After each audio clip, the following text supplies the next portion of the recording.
Good morning, good afternoon guys. So today is November 18, 2025, 2 p.m. So ito, yung nirecord natin, touch na lang yung picture dun sa unahan. Ito siya, sunog yung MOSFET sa P-channel MOSFET. Okay, P-channel MOSFET ito guys, gawa ng dito sa likod nito. So mayroong ano siya dyan, IC. So shorted po siya, hindi siya shorted guys, sunog lang siya. Tapos nag-change na yung value. So hindi naman siya naka-shorted kasi may mababa yung output na binibigay na sa pinaka ano niya, sa pinaka output is lumalabas na lang ngayon 1.3 volts, yan, 4.5 volts, yun. So nagagano na lang siya. Ito yung pinaka main power rail niya kasi.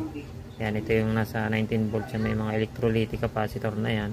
Tapos sa charging, so hindi din siya nag-charge, drain na yung battery. Yan. So sa tingin ko overheated dito kaya po nagsunog yung IC. But yun lang naman yung naging issue niya.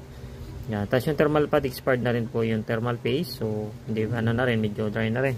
Okay, power on natin siya. Tingnan natin kung iilaw. Okay, power on. Yan, umilaw ang keyboard as you can see. Check natin kung magdi-display na. Ayun, meron na po Acer. Napansin nyo? Okay, so okay na siya. Yan, no boot. So yung fan, so di pa yung nag-spin, kailangan pa yung minutes siguro bago mag-spin. So wait for a while. Ayan. So yun yung naging issue niya. Ayun, umikot na po yung fan. Ayan, mismo si parehas. So lilinisin na lang natin to. Paproba natin yung thermal pad sa may-ari. Yan, okay na. Tapos may nalaglag din kasi itong ano